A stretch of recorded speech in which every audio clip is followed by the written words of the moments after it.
YouTube channel ज्ञान for exam और job में। आज मैं इस वीडियो में आपको बताने वाली हूँ साइंस के कुछ ऐसे क्वेश्चंस जो लेखपाल एग्जाम्स के लिए बहुत ही इम्पोर्टेंट है। सो ये वीडियो में आपको ये क्वेश्चंस बताए जाएंगे और इस क्वेश्चंस के माध्यम से सारे टॉपिक मैं क्लियर कर दूंगी और ये टॉपिक है आपका सेल। तो आइए शुरू करते हैं इस वीडियो को।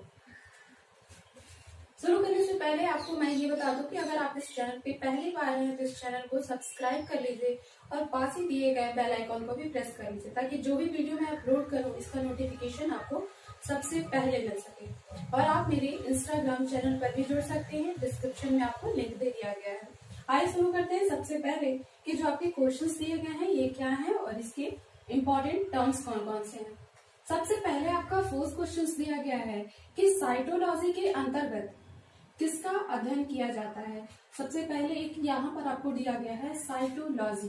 साइटोलॉजी किससे रिलेटेड है ये आपको दिया गया है। फर्स्ट आपका ऑप्शन दिया गया है कोशिका का, सेकंड इज उत्तक का, थर्ड दिया गया है आपका रुधिर का और फोर्थ आपका दिया गया है कवक। तो इसमें आपको करना क्या है, करेक्ट ऑप्शन आपको चूज करना है कि साइटोलॉजी के अंतर्गत हम किसका स्टडी करते हैं या किसका अध्ययन करते हैं, तो इसके बारे में करना है। तो 4 ऑप्शंस में से और इसी ऑप्शंस के थ्रू मैं आपको सारे टॉपिक क्लियर कर रही हूँ। सो इसका करेक्ट आंसर हो जाएगा आपका कि साइटोलॉजी के अंतर्गत हम कोशिका का अध्ययन करते हैं। अब कोशिका है तो जनरली हम कोशिका को इंग्लिश में कहते क्या है, सेल। अब इसके बारे में हमको डिटेल में पढ़ना है कि सेल होता क्या है। सबसे पहले हम ये पढ़ेंगे कि सेल है क्या, ठीक है। तो सेल को हम हिंदी में कोशिका कहेंगे और कोशिका, सबसे पहले कोशिका क्या है तो आपको कह सकते हो कि जो स्मॉलेस्ट यूनिट होता है, डायरेक्टली आप यहां से कह सकते हैं smallest unit of any living organism,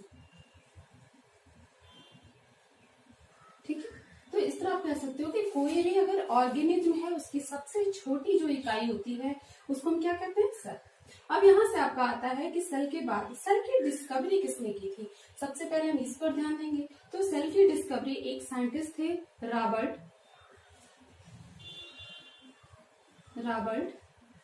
hook.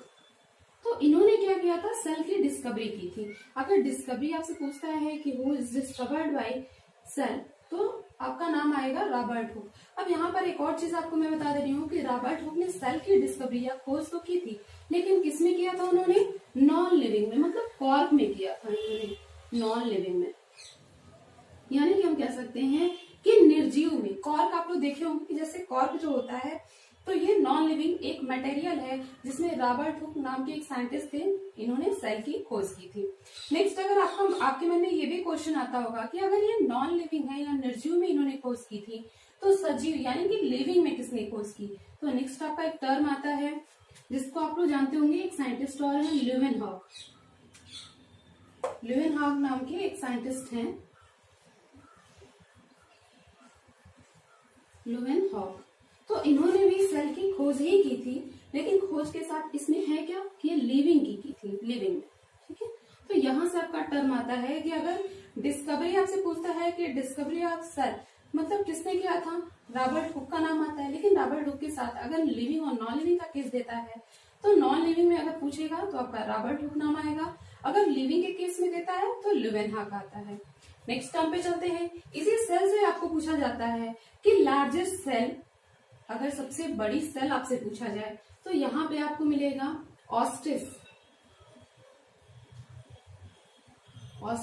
Egg. जैसे कि आप लोग ऑस्टिस की हिंदी होती है शुतुरमुर्ग और एग मीन्स होता है अंडा, यानी कि जो शुतुरमुर्ग होता है उसका जो अंडा होता है ये सबसे क्या होता है, लार्जेस्ट सेल में आता है, लार्जेस्ट सेल। ये आपका आ गया। नेक्स्ट उसी तरह अगर लार्जेस्ट सेल की बात कर रहे हैं तो इसी सीरीज में अगर चलेंगे आगे तो हमें स्मॉलेस्ट सेल का नाम आएगा। तो अगर स्मॉलेस्ट आपसे पूछता है तो स्मॉलेस्ट में किसका नाम आ जाएगा, जैसे कि आप लोग एक नाम सुने होंगे PPLO। तो ये क्या है, स्मॉलेस्ट सेल है, स्मॉलेस्ट सेल यानी कि सबसे छोटी कोशिका अगर आपसे पूछता है तो इसमें आपका नाम क्या जाता है, PPLO। अब इसी PPLO को हम joker of the plant kingdom के भी नाम से जानते हैं, ठीक है। अब PPLO का फुल फॉर्म मैं बता दे रही हूँ आपको। PPLO का फुल फॉर्म होता है, यहाँ पे मैं लिख दे रही हूँ प्लूरो, यहाँ पे आपका नाम हो जाएगा pleuro pneumonia, pneumonia like organism. ठीक है, ये आपका फुल फॉर्म हो गया पीपीएलओ का, और ये पीपीएलओ जो होता है ये स्मॉलेस्ट सेल के नाम से जानता है। तो यहाँ पर आपका हो गया largest cell and smallest cell. तो अब नेक्स्ट आपका टर्म एक और आएगा कि अगर हम वर्ल्ड लेवल पर ऐसे भी पूछ दें कि स्मॉलेस्ट सेल कौन सा है, तो पीपीएलओ या इसी को आप joker of the plant kingdom के नाम से जानोगे। लेकिन अगर लार्जेस्ट सेल पूछता है तो आपका आ जाएगा ऑस्ट्रिच एग। तो आपका नेक्स्ट पूछा जाए in the case of human who is the largest या what is the largest cell, यानी कि ह्यूमन के केस में, मानव शरीर के केस में अगर देखा जाए तो सबसे बड़ी कोशिका कौन सी होती है या सबसे छोटी कोशिका कौन सी होती है, या हम कह सकते हैं कि सबसे लंबी कोशिका कौन सी होती है। तो इसके टर्म में बता दे रही हूँ आपको कि अगर ह्यूमन बॉडी में देखा जाए, यहाँ से आपका यहाँ पर ह्यूमंस बॉडी में अगर देखते हैं तो लार्जेस्ट आपका सेल जो बनेगा, लार्जेस्ट सेल, तो यहाँ पर आपका है कि ह्यूमन बॉडी के केस में अगर लार्जेस्ट सेल पूछा जाता है तो लार्जेस्ट सेल पर आपका नाम आ जाता है कि जैसे फीमेल में, यानी कि महिलाओं में जो ओवम सेल या एग सेल होता है, इसको हम बोलते हैं largest cell of the human body, oval, या हम कह सकते हैं ओवल एग, या हम कह सकते हैं फीमेल एग, फीमेल एग। ठीक है, नेक्स्ट आपको आएगा एक टर्म कि अगर लार्जेस्ट हो गया ह्यूमन बॉडी के केस में, तो उसी तरह स्मॉलेस्ट अगर देते हैं तो स्मॉलेस्ट पर आपका नाम आ जाएगा स्मॉलेस्ट, यानी सबसे छोटी सेल जो होगी मनुष्य शरीर में, तो स्मॉलेस्ट सेल पर आपका आएगा जो मेल स्पर्म होते हैं, मेल स्पर्म, यानी कि हम कह सकते हैं कि जो पुरुष में शुक्राणु होते हैं ये सबसे छोटी कोशिका के नाम से जाने जाते हैं। उसी तरह लॉन्गेस्ट पर अगर देख लें, सबसे लंबी कोशिका, longest cell of the human body, यानी कि मानव शरीर में अगर देखा जाए सबसे लंबी कोशिका, तो इसमें आपका नाम आता है नर्व सेल। ये आपकी क्या है, नर्व सेल, जिसको हम क्या कह सकते हैं, तंत्रिका कोशिका भी कहते हैं।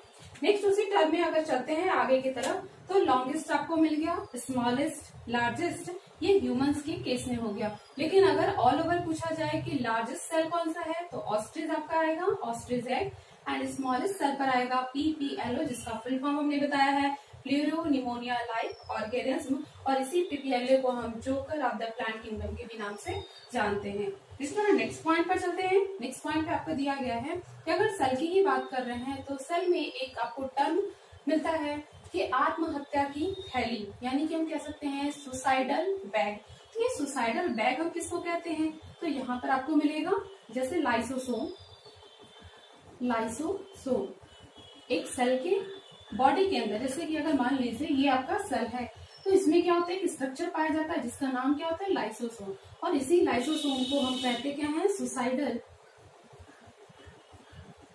सुसाइडल बैग, या हम इसको कह सकते हैं आत्महत्या की थैली। तो इस तरह एक टर्म आपको आता है, और ये जितने भी मैं टर्म बता रही हूँ ये सारे टर्म आपको किसी न किसी एग्जाम में पूछे जा चुके हैं, और ये आपको बताया जा रहा है कि ये लेखपाल एग्जाम में आने वाले की संभावना भी है। ठीक है, नेक्स्ट आपको टर्म मिला कि अगर सुसाइडल बैग हो गया, जिसको हम लाइसोसोम के नाम से जान रहे हैं या लाइसोसोम को कहते हैं। उसी तरह आपका सेल में ही आएगा, अगर सेल में आपका आता है कि powerhouse of the cell, यानी कि कोई भी अगर कोशिका है तो उसका हम ऊर्जा घर किसे कहते हैं, तो यहाँ पर आपको नाम आता है कि अगर माइटोकॉन्ड्रिया है, माइटोकॉन्ड्रिया, तो ये आपका आ जाएगा माइटोकॉन्ड्रिया, जिसको हम बोलते क्या है, powerhouse, powerhouse of the cell. तो इस तरह करके आपको नाम मिला कि powerhouse of the cell. एक टर्म आपसे पूछा जाएगा कि powerhouse of the cell कौन सा है, तो आपका आंसर क्या हो जाएगा, माइटोकॉन्ड्रिया। उसी तरह नेक्स्ट आपसे पूछा जाएगा कि सेल के केस में एक और टर्म आगे आपको मिलेगा कि गेट कीपर, यानी कि आप कह सकते हो कि कोशिका का द्वारपाल। इसी टर्म में आपको मिलेगा कोशिका का द्वारपाल, या आप कह सकते हो gatekeeper of the cell, या इसको हम कह सकते हैं कोशिका का द्वारपाल। तो कोशिका का द्वारपाल हम किसको कहेंगे, सेल मेम्ब्रेन को कहते हैं, सेल मेम्ब्रेन को, और इसी को हिंदी में हम बोलते हैं कोशिका भित्ति, कोशिका भित्ति। तो इस तरह करके आपका हो गया कि अगर गेटकीपर पूछा जाए तो इसका आंसर क्या हो जाएगा आपका कोशिका भित्ति। तो इस तरह करके आपको जो भी टर्म मैंने दे दिए हैं जो आपको बहुत ही इम्पोर्टेंट है। इसी तरह करके 2-3 और टर्म्स भी हैं, ये भी मैं बता दे रही हूँ। यहाँ पर आपको बताया गया है, जैसे कि मान लीजिए कि अगर सेल की ही बात कर रहे हैं तो एक और टर्म आपको मिल जाएगा कि अगर कह दिया जाए कि सेल का कंकाल किसे कहते हैं, ठीक है, कंकाल किसे कहेंगे, तो ये आपका आ जाता है इंडोप्लाज्मिक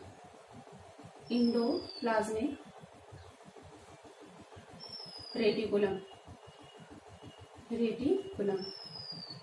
जिसको हिंदी में हम बोलते हैं अंतःप्रद्रव्य जालिका।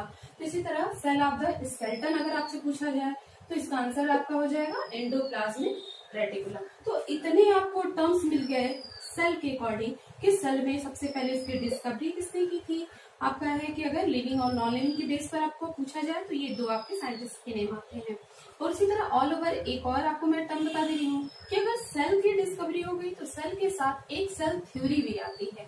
तो इस सेल थ्योरी की डिस्कवरी या सेल थ्योरी किसने दिया था, तो यहाँ पर आपका नाम आ जाएगा कि cell theory is given by Schleiden and Schwann, ठीक है, स्लाइडेन एंड स्वान। तो ये क्या दिए थे आपका सेल थ्योरी दिए थे, यानी कि हम कह सकते हैं कि ये सेल थ्योरी आपकी हो गई स्लाइडेन एंड स्वान के द्वारा। और नेक्स्ट आपका आता है कि सेल के साथ साथ सेल हो गया और उसके बाद आपकी हो गई सेल थ्योरी। अब ये सेल थ्योरी है क्या, ये समझ लेते हैं। तो सेल थ्योरी में सबसे पहले आपका ये आता है कि स्लाइडेन और स्वान ये जो साइंटिस्ट हुए, तो ये सेल थ्योरी में क्या बताया था इन्होंने कि जो सेल थ्योरी यानी कि किसी भी कोशिका का अगर निर्माण होता है तो वो अपने पुराने कोशिका से ही क्या करता है, नया कोशिका बन जाता है। तो डायरेक्टली इनका एक स्टेटमेंट क्या बना, ओमनी सेलुला ई सेलुला, ये टर्म दिए, इसका मतलब क्या है, ओमनी सेलुला ई सेलुला, ये इनका सेल थ्योरी के नाम से ये फेमस हो गया। और इस ओमनी सेलुला ई सेलुला का मतलब ये होता है कि कोई भी अगर कोशिका है उसका अगर फॉर्मेशन या निर्माण होता है तो अपने प्रिमिटिव सेल यानी कि पुराने सेल से क्या करता है, एक नए सेल का या कोशिका का फॉर्मेशन या निर्माण कर देता है। तो इस तरह करेंगे ये सेल थ्योरी हो गया स्लाइडेन और स्वान के द्वारा। तो आपको इतनी टर्म्स मिल गए कोशिका के बारे में, जिसमें हमने आपको एक क्वेश्चन बताया था कि साइटोलॉजी के अंतर्गत किसका अध्ययन किया जाता है, जिसका आंसर था कोशिका। और इसी कोशिका के बारे में मैंने आपको इतने टर्म्स दे दिए, ठीक है। तो ये आपको टर्म्स सारे अच्छे लग रहे हो तो वीडियो को लाइक भी कर दीजिए, ठीक है। आइए चलते हैं नेक्स्ट क्वेश्चन की तरफ। यहाँ तक आपको समझ आ गया हो, चाहो तो आप स्क्रीनशॉट भी ले सकते हो, मैं साइड में हूँ। चलिए आइए शुरू करते हैं नेक्स्ट क्वेश्चन दिया गया है कि हिस्टोन प्रोटीन के निर्माण में महत्वपूर्ण भूमिका निभाती है। अब यहाँ पे 4 आपको ऑप्शंस दिए गए हैं कि कौन से ऐसे इसमें ऑर्गेनेल्स हैं जो हिस्टोन प्रोटीन के फॉर्मेशन में सबसे अपना इम्पोर्टेंट रोल प्ले करता है। तो फर्स्ट आपका ऑप्शन दिया गया है RNA, second is DNA, third is कोशिका भित्ति यानी कि हम कह सकते हैं इसको cell wall, and fourth one is गुणसूत्र या इंग्लिश में इसको हम बोलते हैं क्रोमोसोम्स। तो इसके बारे में आपको समझ लेते हैं कि क्या क्या है। सबसे पहले आपका दिया गया है कि हिस्टोन प्रोटीन कैसे फॉर्म होता है और इसमें अगर फॉर्मेशन हो रहा है हिस्टोन प्रोटीन का तो इसमें सबसे इम्पोर्टेंट रोल कौन प्ले करता है। तो इसका करेक्ट ऑप्शन हो जाएगा आपका गुणसूत्र या हम उसको कह सकते हैं क्रोमोसोम्स। तो इसके बारे में हम समझ लेते हैं कि गुणसूत्र क्या है और कैसे इसका फॉर्मेशन होता है, हिस्टोन प्रोटीन में ये हेल्प करता है, ठीक है। जैसा कि आप जानते हो कि गुणसूत्र अगर है तो कोई भी सेल, सपोज कि ये सेल है, ये क्या है, सेल, ठीक है। अगर ये सेल है तो सेल में आप लोग भी जानते होंगे कि एक सेंटर पार्ट पाया जाता है जिसको कहते क्या है, न्यूक्लियस। क्या कहते हैं, न्यूक्लियस। और इसी न्यूक्लियस को हम हिंदी में क्या कहते हैं, केंद्र। इसको हिंदी में बोलते हैं केंद्र।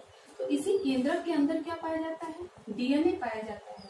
जैसे कि क्या है, इस न्यूक्लियस के अंदर अगर हम देख लें तो इस न्यूक्लियस के अंदर क्या हो गया, डीएनए। ठीक है, डीएनए क्या होता है, इक्वाइल्ड फॉर्म में पाया जाता है।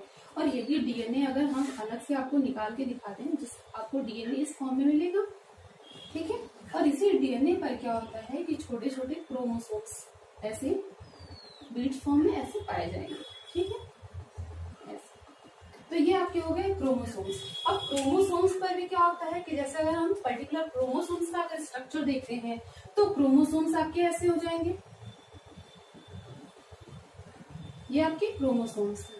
और इस क्रोमोसोम्स से क्या होता है कि एक जीन पाया जाता है जो कैरेक्टर कैरी करता है, यानी कि हमारी बॉडी के अंदर क्या होता है कि जो भी कैरेक्टर हमारे बॉडी में दिखता है, जैसे कि मान लीजिए कि कोई भी ह्यूमंस है या कोई भी जैसे कि गर्ल्स है या बॉयज है, कोई भी है, तो किसी के हेयर्स के कलर ब्राउन होते हैं, किसी के क्या होते हैं ब्लैक होते हैं, किसी के व्हाइट होते हैं। उसी तरह किसी का कलर क्या होता है फेयर होता है, किसी का हम कह सकते हैं थोड़ा डल होता है। ऐसे करके बहुत सारे कैरेक्टर होते हैं। तो ये कैरेक्टर कैसे वेरी कर जाता है, due to presence of gene. ठीक है, इस क्रोमोसोम्स पे एक जीन पाया जाता है और यही जीन क्या करता है, कैरेक्टर कैरी करता है। ठीक है, कैरेक्टर कैरी करता है, जिसकी वजह से सारे ह्यूमंस बींग्स में, या हम कह सकते हैं जितने भी एनिमल्स होते हैं, इसमें क्या होता है, कैरेक्टर वेरी कर जाता है इसी जीन्स के द्वारा। ठीक है, तो इसके बारे में समझ लिए। नेक्स्ट आपका दिया गया है कि अगर क्रोमोसोम्स की अगर हम बात करते हैं तो क्रोमोसोम्स की डिस्कवरी किसने की। ठीक है, और क्रोमोसोम्स की डिस्कवरी या नेम किसने दिया, इसके बारे में समझ लेते हैं। ये आपका दिया गया है गुणसूत्र या क्रोमोसोम्स। तो इसकी डिस्कवरी, अगर डिस्कवरी पूछ रहा है कि सबसे पहले, अगर डिस्कवरी पूछ रहा है तो डिस्कवरी सबसे पहले इसकी किसने की थी, एक साइंटिस्ट हुए थे या वैज्ञानिक हुए थे, स्ट्रासबर्गर नाम के एक साइंटिस्ट हुए, जिन्होंने क्या किया था, गुणसूत्र की खोज की थी। लेकिन अगर नेमिंग के नाम पे पूछा जाए कि गुणसूत्र नाम किसने दिया था, नेम किसने दिया था, तो एक साइंटिस्ट हुए थे वॉल्डेयर। ठीक है, वॉल्डेयर। तो ये क्या किए थे, गुणसूत्र या क्रोमोसोम्स नाम दिए थे। क्रोमोसोम्स तो इंग्लिश में बोलते हैं क्रोमोसोम्स। ठीक है, तो ये नाम दिए थे वॉल्डेयर नाम के वैज्ञानिक। नेक्स्ट आपका आता है कि अगर गुणसूत्र है तो अगर ह्यूमंस बॉडी की अगर हम बात करें तो ये गुणसूत्र है क्या और किस फॉर्म में पाए जाते हैं। ठीक है, तो इसके बारे में समझ लेते हैं। जैसा कि आप लोग देखते हो कि ह्यूमंस बॉडी में मेल और फीमेल्स की अगर बात करें, सपोज कि अगर क्या है कि एक मान लीजिए ये मेल है और एक जगह हम देख लेते हैं फीमेल, तो इसमें गुणसूत्र अगर देखा जाए तो गुणसूत्र के बेस पर हम क्या करते हैं, मेल को अलग करते हैं और फीमेल्स को अलग करते हैं। तो जैसे गुणसूत्र आपको देखते हो कि अगर ह्यूमंस की बात करें, सबसे पहले ह्यूमंस का हम देख लेते हैं कि ह्यूमंस में देखा जाता है तो ये गुणसूत्र या क्रोमोसोम्स के जो नंबर होते हैं 46 होते हैं। लेकिन अगर पेयर्ड फॉर्म में देखेंगे तो ये 23 पेयर होते हैं। ठीक है, 23 पेयर्स। अब इसी 23 पेयर्स में देखते हैं कि जो क्रोमोसोम्स हो जाएंगे, यहाँ पे आपका दिया गया क्रोमोसोम्स, यहाँ दिया गया क्रोमोसोम। तो जनरली ये कितने प्रकार के हो गए, दो प्रकार के होते हैं आपके क्रोमोसोम्स। इसी दो प्रकार में नाम देते हैं। फर्स्ट आपका हो जाएगा ऑटोसोम। ये ऑटोसोम आपका दिया गया है कि जनरली अगर ह्यूमंस में देखा जाए तो ये ऑटोसोम आपके हो गए। और सेकंड आपका आता है सेक्स क्रोमोसोम्स, ये आपके आते हैं सेक्स क्रोमोसोम्स। इस तरह करके जो क्रोमोसोम्स हो गए ह्यूमंस के केस में या अदर एनिमल्स के केस में या लिविंग बॉडी में अगर देखा जाए तो क्रोमोसोम्स जनरली कितने टाइप के हो गए, दो। First one is autosome and second one is sex chromosomes. अब यहाँ पर दिया गया है कि जो ऑटोसोम होता है, अगर मेल और फीमेल दोनों की अगर बात करते हैं तो इस मेल और फीमेल दोनों के केस में ये क्या होते हैं, सेम होते हैं। ठीक है, ये डिफर नहीं करते और इनके नंबर्स जो होते हैं वो कितने हो जाएंगे, 22 पेयर्स। ठीक है, यहाँ आपका मिल गया, जिसमें आपको दिया गया है कि ऑटोसोम क्या होता है, अगर मेल की बात करें या फीमेल की बात करें, दोनों की बात करें तो दोनों में जो ऑटोसोम होता है वो कैसा हो जाता है, सेम होता है। और ये नंबर्स में कितने हो जाएंगे, 22 पेयर्स। ठीक है, और नेक्स्ट आपका आगे आता है सेक्स क्रोमोसोम्स। और ये सेक्स क्रोमोसोम्स क्या होते हैं, मेल और फीमेल के केस में डिफर कर जाते हैं, यानी कि अलग होते हैं। ठीक है, और ये कितने पेयर हो जाएंगे, 1 पेयर। और इसी 1 पेयर क्रोमोसोम्स के बेस पर हम क्या करते हैं, मेल और फीमेल को एक दूसरे से क्लासिफाई करके अलग कर देते हैं। अब यहाँ पर आपको मैं समझा दे रही हूँ कि मेल में कौन सा क्रोमोसोम होगा, फीमेल में कौन सा होगा, क्योंकि ऑटोसोम तो आपका सेम हो गया है, तो ऑटोसोम को जनरली हम एक्स से डिनोट कर देते हैं 1 to 22 तक, ठीक है। लेकिन मेल के केस में अगर देखा जाता है ह्यूमंस के मेल में, तो इसमें जो क्रोमोसोम्स होते हैं एक्स वाई से इसको डिनोट किया जाता है। लेकिन अगर फीमेल यानी कि अगर महिलाओं के केस में देखा जाए तो ये एक्स और एक्स से डिनोट करते हैं। अब यहाँ पर आपका आ गया कि अगर क्रोमोसोम्स मेल की बात करें तो एक्स वाई, एंड फीमेल के केस में देखा जाए तो एक्स एक्स। तो इससे हम आइडेंटिफाई कर लेते हैं कि अगर क्रोमोसोम्स आपको कहीं पर एक्स वाई दिखता है ह्यूमंस के केस में, तो हम आपको डायरेक्टली आप क्लियर कर सकते हो कि ये मेल है। अगर एक्स एक्स दिखता है तो ये आपको क्या दिखेगा, फीमेल, ठीक है। तो ये आपके हो गए क्रोमोसोम्स। नेक्स्ट आपका एक और पॉइंट मैं बता दे रही हूँ क्रोमोसोम से ही रिलेटेड, कि अगर मान लीजिए कि अगर मेल और फीमेल की बात करें तो कोई भी चाइल्ड, अगर हम मेल चाइल्ड कैसे बनता है या फीमेल चाइल्ड कैसे बनता है, इसके बारे में आपको थोड़ा सा समझा दे रही हूँ, ज्यादा डिटेल में नहीं, डिटेल में नेक्स्ट आपको क्लास में दिखाऊंगी कि कैसे चाइल्ड का डेवलपमेंट हो रहा है। तो यहाँ पे सपोज कि अगर 50% आपको जानते हो कि 50% कैरेक्टर क्या होता है, नेक्स्ट जनरेशन में क्या होता है, ट्रांसफर हो जाता है। तो जैसे कि अगर एक्स इसमें ले लेते हैं, चाइल्ड के लिए देखें तो यहाँ से अगर एक्स क्रोमोसोम्स यहाँ से लिए और फीमेल से भी क्या करते हैं, अगर एक्स लेते हैं तो यहाँ पर आपको एक्स एक्स मिलता है। तो अगर एक्स मिलता है तो ये फीमेल बन जाता है, फीमेल। लेकिन अगर मेल से हम क्या ले, वाई, और सॉरी मेल से वाई लिए और फीमेल से एक्स ले लिए, तो यहाँ पर आपको मिला क्या, एक्स वाई। तो यहाँ से आपका हो जाता है मेल। यानी कोई भी चाइल्ड जब बनता है, अगर एक्स आपका जाएगा मेल से और फीमेल से क्या होगा, एक्स, तो दोनों आपके क्या बन जाएंगे, एक्स एक्स। तो नया जो चाइल्ड बनता है वो कैसा हो जाएगा, फीमेल। अगर मेल से हम वाई लेते हैं और फीमेल से यहाँ पर आपका एक्स आता है, तो यहाँ पर आपको जो आपका पेयर बनेगा वो एक्स वाई बनता है, और जो भी चाइल्ड बनेंगे वो कैसे हो जाएंगे, मेल। तो इस तरह करके आप देख सकते हो कि मेल और फीमेल चाइल्ड कैसे फॉर्म हो रहे हैं, ठीक है। तो नेक्स्ट आपका एक और टर्म आ जाएगा कि अगर मान लीजिए कि कोई भी चाइल्ड मेल और फीमेल, इसकी रिस्पॉन्सिबिलिटी किस पर जाती है, कि जैसे कि आप देखते हो कि विलेज में या कहीं पर भी कोई भी बच्चा अगर जन्म लेता है, अगर लड़की ही होती है तो हम किसको ब्लेम करते हैं, गर्ल्स को या माँ को ब्लेम करते हैं कि गर्ल्स की वजह से ही क्या हो रहा है, फीमेल चाइल्ड का बॉर्न हो रहा है या उसका जन्म हो रहा है। लेकिन एक्चुअली में देखा जाए कि इसकी रिस्पॉन्सिबिलिटी किसकी होती है, कौन इसके लिए रिस्पॉन्सिबल होता है, तो जनरली हम देखते हैं कि मेल या फीमेल चाइल्ड अगर डेवलप हो रहा है या उसका जन्म हो रहा है तो इसके लिए रिस्पॉन्सिबल कौन होता है, मेल होता है, ठीक है। क्योंकि मेल के पास ही जो जीन्स पाए जा रहे हैं वो डिफरेंट हैं। अगर एक्स इसके साथ फीमेल के साथ अगर जुड़ रहा है या मीटअप कर रहा है तो ये फीमेल चाइल्ड कर रहा है ग्रो। अगर वाई के साथ करेगा तो ये क्या कर रहा है, मेल। यानी कि यही इसको क्या करता है, रिस्पॉन्सिबल करता है मेल और फीमेल चाइल्ड के लिए। सो आपको इस क्वेश्चंस में इतने टर्म्स हमने दे दिए गुणसूत्र के बारे में। तो यहाँ पर आपका हो गया 2 क्वेश्चंस के माध्यम से हमने आपको इतने सारे पॉइंट्स क्लियर कर दिए। सो आपको यहाँ पर ये वीडियो अगर अच्छा लग रहा है तो वीडियो को लाइक कर दीजिए, शेयर करिए बाकी अपने फ्रेंड्स तक, और सब्सक्राइब कर लीजिए और पास ही दिए गए बेल आइकॉन को भी प्रेस कर लीजिए। चलिए मिलते हैं नेक्स्ट वीडियो में और भी इम्पोर्टेंट क्वेश्चंस के साथ। तब तक के लिए सीखते रहिए, पढ़ते रहिए, ज्ञान फॉर एग्जाम और जॉब के साथ। Thank you.